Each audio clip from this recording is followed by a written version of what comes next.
कहानी की शुरुआत में हम दो आदमियों को देखते हैं जो जंगल में किसी चीज से बचकर भाग रहे हैं। एक आदमी के हाथ में एक डंडा था। उसने अपने दोस्त को भी खींचकर छुपाया और फिर चैन की सांस ली। पहला आदमी बोला, भाई हम इस मॉन्स्टर से नहीं बच सकते। जिसके बाद उसके दोस्त ने कहा कि हम उस बॉक्स का इस्तेमाल कर सकते हैं, जिसके लिए पहले आदमी ने मना कर दिया। तभी एक जोर की आवाज आई और वो दोनों फिर से भागने लगे। मॉन्स्टर उन तक पहुंच गया और वो डंडा जमीन पर गिर गया, जिसके बाद एक भयानक हाथ उसे लेने के लिए आगे बढ़ा। फिर हमें जोई नाम की एक लड़की को दिखाया जाता है जो हाल ही में अपनी माँ की मौत के बाद अपने पिता के साथ ऑस्ट्रेलिया आ गई थी। उसकी माँ तो उससे छिन ही गई थी, साथ ही वो अब अपने दोस्तों से भी दूर हो गई। वीडियो कॉल पे उन्हें मस्ती करते देखकर वो काफी दुखी हुई। अगले दिन जोई के कॉलेज वाले उनकी पूरी क्लास को एक खास म्यूजियम दिखाने ले गए। उनकी टीचर ने बताया कि इस म्यूजियम के अंदर एलिमेंटलिस्ट नाम के लोगों की चीजें भरी पड़ी हैं,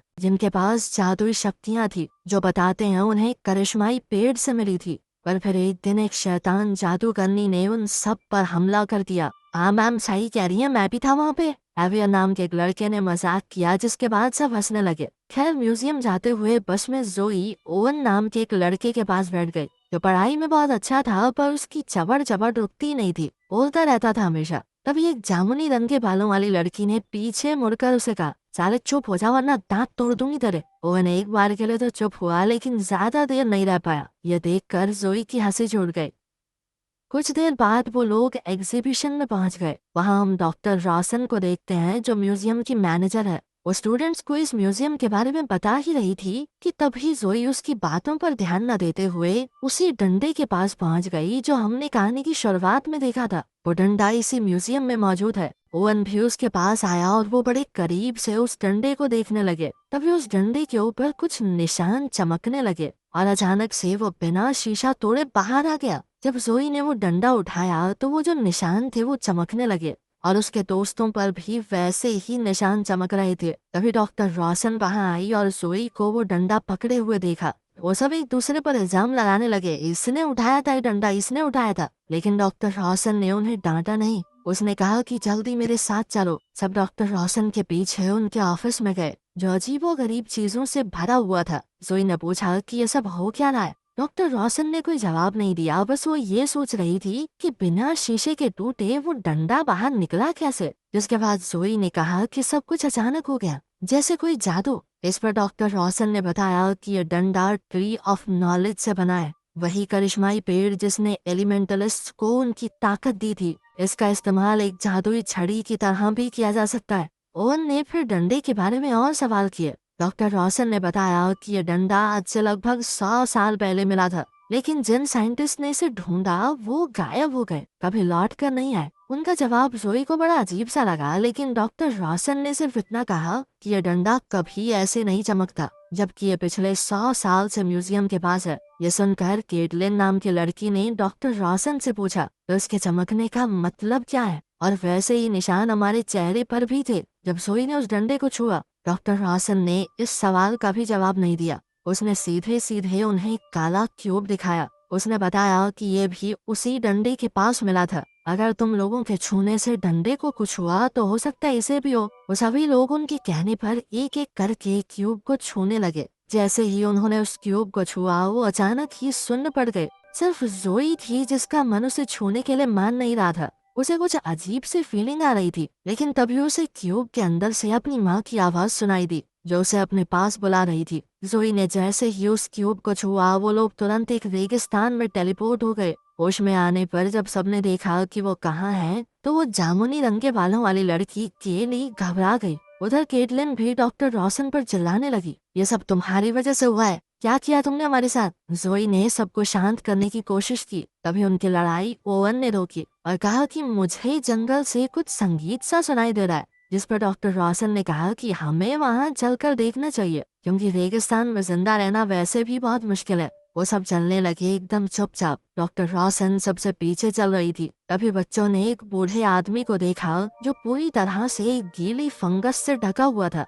वो एक पेड़ के नीचे बैठा था। उसने अपना नाम मैड्रूप बताया। उन्हें एक बार के लिए तो शक हुआ कि शायद ये आदमी मर चुका है, लेकिन तभी उसने आँख खोली और कहा कि अच्छा वक्त आ गया क्या? बच्चों ने पूछा किस चीज का वक्त? तभी उस आदमी ने जोई की तरफ देखा और बड़े प्यार से कहा, धरती की बेटी। फिर उसने उन सबको बताया कि तुम लोग एक साथ जुड़े हुए हो, बिल्कुल धरती के 5 एलिमेंट्स की तरह। खैर अपना ध्यान रखना, बीस्ट उन लोगों को कभी नहीं छोड़ता जिन्हें वो पहचान नहीं पाता। अगर तुम अपना असली रूप दिखा दो तो तुम्हें कुछ नहीं कहेगा। जब मैड्रिक ने बीस्ट का जिक्र किया, दूर से एक गरज सुनाई दी, जिसे सुनकर सब घबरा गए क्योंकि बीस्ट उनके करीब आ रहा था। मैड्रिक ने फिर से कहा, उसे दिखा दो तुम कौन हो, वो तुम्हें छोड़ देगा। तभी डॉक्टर रॉसन ने तुरंत कहा कि हमें यहाँ से चलना होगा, जिसके बाद सब भागने लगे। जाते जाते भी मैड्रिक ने दूर से आवाज दी, बस अपना असली रूप दिखा देना, ठीक है।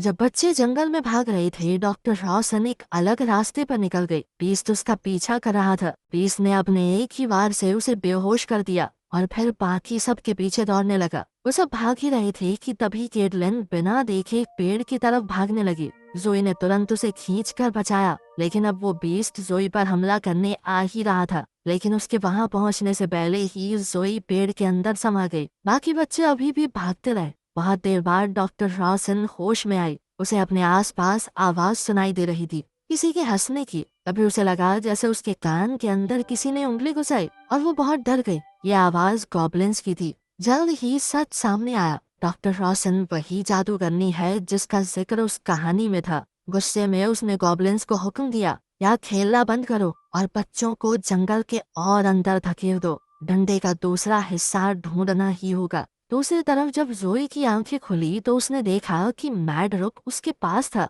उसने पूछा कि ये तुमने कैसे किया। मैड्रिक मुस्कुराया और बोला कि सभी पेड़ एक दूसरे से जुड़े हुए हैं। बाकी सब ने अभी के लिए बीस्ट को चकमा दे दिया था। वो सब प्लान बनाने लगे कि यहाँ से निकलें कैसे। ओवन ने कहा कि हमें पानी, खाना और छुपने की जगह ढूंढनी होगी। हैवियर ने केली से पूछा, तुम्हारे बैग में खाना है क्या? अब जाकर उनकी नजर पड़ी कि केली तो यहाँ पर है ही नहीं। अचानक केली सामने आई और बोली कि मुझे एक छुपने की जगह मिली है, बड़े अलग से निशान बने हुए उस पर। उन्हें जंगल के और अंदर तक ले गई। जब वो लोग नीचे गए तो ओवन की नजर एक चट्टान से बनी हुई दीवार पर पड़ी, जिस पर कुछ अजीबोगरीब निशान बने हुए थे। ओवन इस बारे में कुछ कह ही रहा था कि तभी केली की ताकत जाग गई और उसके हाथ आगे बढ़ाते ही उस दीवार पर बना एक निशान जगमगाने लगा।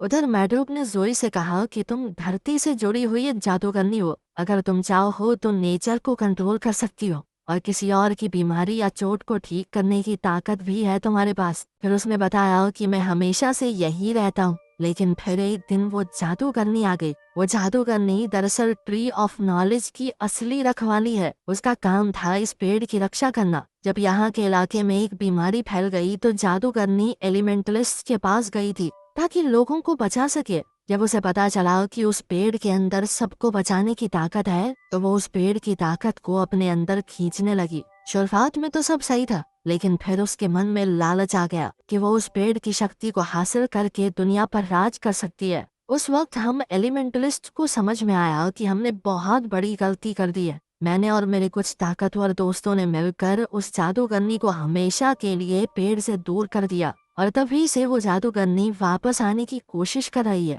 मैड्रिक ने उसे बताया कि वो डंडा एक जादुई छड़ी है, उसके बाकी हिस्सों को ढूंढकर वापस लाना होगा ताकि हम हमेशा के लिए उस जादूगरनी को रोक सकें। उसने जोई को एक खास जगह बताई कि वहाँ पर तुम्हें एक पेड़ को ढूंढना होगा। जब जोई ने पूछा कि मुझे पता कैसे चलेगा मैं पहुँच गई, तो मैड्रिक ने कहा कि जहाँ सबसे ज्यादा अंधेरा होगा वहीं से तुम्हें रास्ता मिलेगा। जोई को कुछ समझ नहीं आया और उसने सोचा कि अभी अपने दोस्तों को ढूंढने चलती हो। मैड्रिक ने पीछे से कहा कि जो चाहिए मिल जाएगा, चिंता मत करना। जाने से पहले मैड्रिक ने कहा कि जादूगरनी की महक है तुम्हारे ऊपर, उसे धो लो वरना वो बीस्ट तुम्हें छोड़ेगा नहीं, पहचान नहीं पाएगा तुम्हें। जोई ने उसकी बात मानते हुए अपने ऊपर थोड़ा कीचड़ लगा लिया ताकि बीस्ट उसकी सुगंध का इस्तेमाल करके उसका पीछा ना करे। फिर वो अपने दोस्तों को ढूंढने निकल गई। दूसरी तरफ ग्रुप के लोग सोच रहे थे कि लिखी हुई इस पहेली का मतलब क्या है। केली ने कहा कि कुछ ज्यादा समझ तो नहीं आ रहा, बस पानी, हवा और एक पेड़ जैसा कुछ दिख रहा है।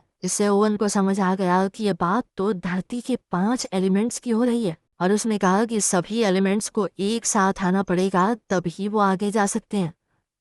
जोई अब जंगल में ही थी और अचानक उसने देखा कि बीस्ट बस थोड़ी दूर ही खड़ा है। इससे पहले बीस्ट उसे देख पाता डॉक्टर रॉसन ने उसे नीचे खींच लिया। जोई तुरंत डॉक्टर रॉसन से गले लग गई और मैड्रोक से हुई बातें बताने लगी। पता है, मुझे बूढ़ा आदमी मिला, उसने मुझे बताया कि जादूगरनी बहुत गंदी गंदी। ये शब्द उसके मुंह से सुनकर डॉक्टर रॉसन को गुस्सा आ गया। उसने खुद बताया कि मैं ही वो जादूगरनी हूँ, गंदी जादूगरनी। और उस हरे बुड्ढे ने जो कुछ कहा ना तुमसे झूठ है सब कुछ। मैं तो उस पेड़ की ताकत का इस्तेमाल करके लोगों का भला करना चाहती हूँ, सब कुछ अच्छा करना चाहती हूँ, इसीलिए तो तुम सबको यहाँ पर लाई हूँ। जोई को उसकी बातों पर शक तो हुआ, पर जादूगरनी ने उसे उसके दोस्तों तक पहुंचने का रास्ता बता दिया। जोई वहां से चल पड़ी और साथ ही जादूगरनी से कहा कि मेरे पीछे मत आना। इसी बीच दूसरे लोग यही समझने की कोशिश कर रहे थे कि आगे कैसे बढ़े। अचानक उन्हें फिर से रखवाले की दहाड़ सुनाई दी और जोई भाग कर उनके पास आ गई। केली उसे जल्दी से पथरीली दीवार के पास ले गई। जोई ने समझाया कि हम सबको एक साथ यहाँ पर आना होगा, तभी आगे बढ़ सकते हैं। वो पत्थर की दीवार असल में एक गेट थी जो जादूगरनी को बाहर रखने के लिए बनाई थी। सबने जोई की बात मानी और अपना हाथ दीवार पर रखा। तभी वो अजीबोगरीब से निशान चमकने लगे और वो सभी लोग वुडलैंड में पहुंच गए। वहां जोई ने उसे बताया कि मैड्रोक ने दरअसल उसे डंडे का दूसरा हिस्सा ढूंढने को कहा है। जोई ने सबको बताया कि हम सब के अंदर से जादूगरनी की बू आ रही है, इसी वजह से वो खतरनाक सा जीव हमारे पीछे पड़ा है। उसने सबको कहा कि अपने ऊपर थोड़ी मिट्टी लगा लो। अब मिट्टी लगाते लगाते वो सब आपस में कीचड़ से खेलने लगे। लड़ाई तब रुक गई जब जोई को एक परी के रोने की आवाज सुनाई दी। वो उनसे थोड़ा दूर ही बैठी हुई थी। वो जख्मी थी तो जोई ने अपनी ताकत का इस्तेमाल करके उसे ठीक कर दिया, जिसके बाद वो परी तुरंत वहां से उड़ गई। जोई ने सबको बताया कि हमें डंडे का दूसरा हिस्सा और वो पेड़ ढूंढना ही पड़ेगा, क्योंकि वही तरीका है दुनिया को बचाने का। वो लोग एक लंबे रास्ते को पार करते हुए बहुत थक चुके थे। जल्द ही वो एक चौराहे पर पहुंचे जहां से कई रास्ते जाते थे, लेकिन फिर अचानक अजीब से काले कपड़े पहने एक आदमी वहां आ गया। उसने बताया कि वो इस चौराहे का कीपर है, उसकी मर्जी के बिना कोई यहाँ से नहीं जा सकता।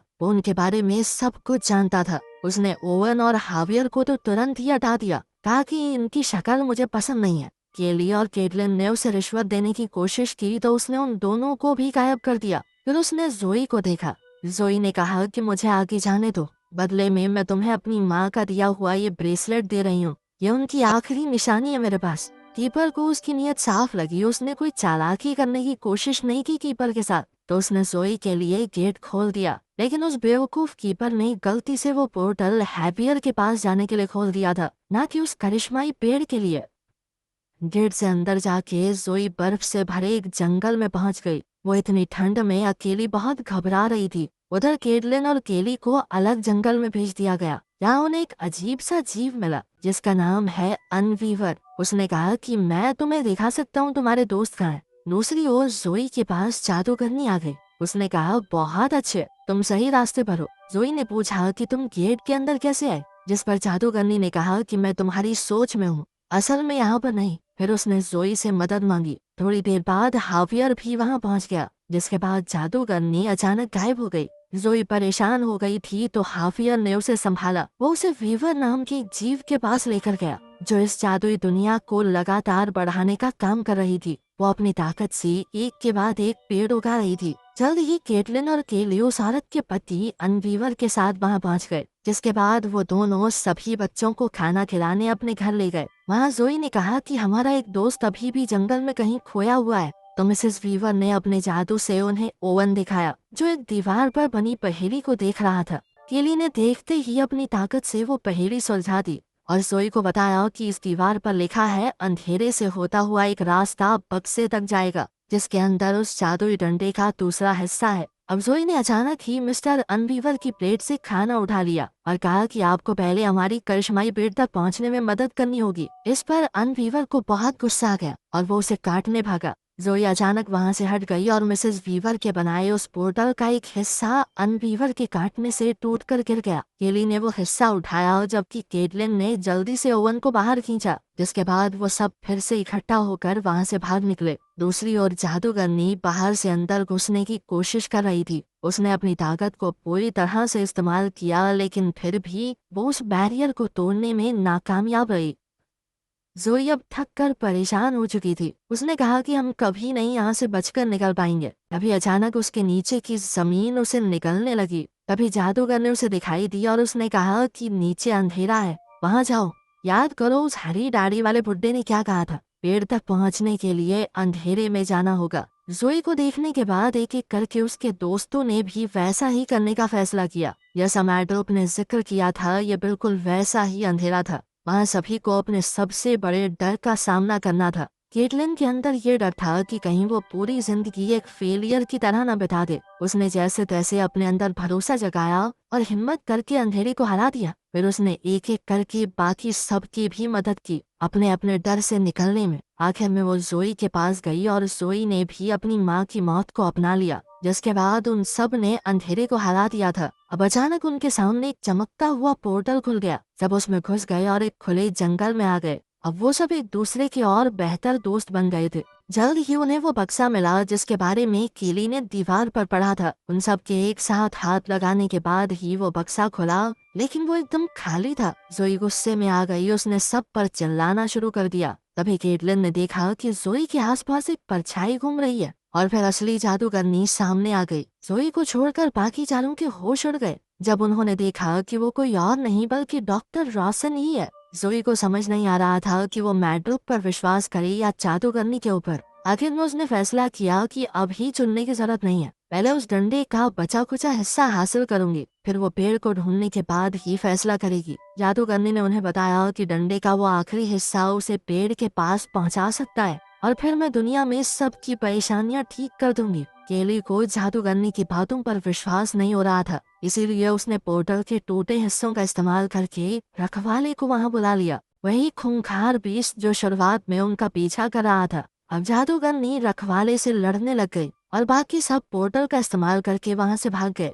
जल्द ही उन्हें रखवाले की दहाड़ सुनाई दी और वो सब घबरा गए। तभी वहीं पर ही वापस आई जिसकी जोई ने मदद की थी। उसने जोई को बताया कि वो रखवाला धरती से बना है, मतलब वो अपनी शक्तियों का इस्तेमाल करके उसे शांत कर सकती है। जोई ने बिल्कुल ऐसा ही किया। उसने अपनी ताकत का इस्तेमाल करके रखवाले को एकदम शांत कर दिया। उसने देखा कि इसके पेट में कुछ चुभा हुआ है। जोई ने जैसे उसे बाहर निकाला तो वो समझ गई कि यही उस डंडे का ऊपर वाला हिस्सा है। अपनी ताकत का ज्यादा इस्तेमाल करने के बाद जोई कमजोर होकर नीचे गिर पड़ी और साथ ही वो रखवाला भी और उसके दोस्त उसकी मदद करने के लिए आगे बढ़े। थोड़ी देर बाद जादूगरनी फिर वहां आ गई और डंडे का दूसरा हिस्सा मांगने लगी। जब ओवन ने वो देने से मना किया तो जादूगरनी ने उसे और केटलिन को बिजली का झटका दे दिया। इस दौरान जोई होश में आ गई थी और उसने डंडे का वो दूसरा हिस्सा उठा लिया। जादूगरनी ने कहा कि अगर तुमने ये मेरे हवाले नहीं किया तो मैं तुम्हारे सभी दोस्तों को मार दूंगी। अपने दोस्तों की जान बचाने के लिए जोई को वो हिस्सा देना पड़ा।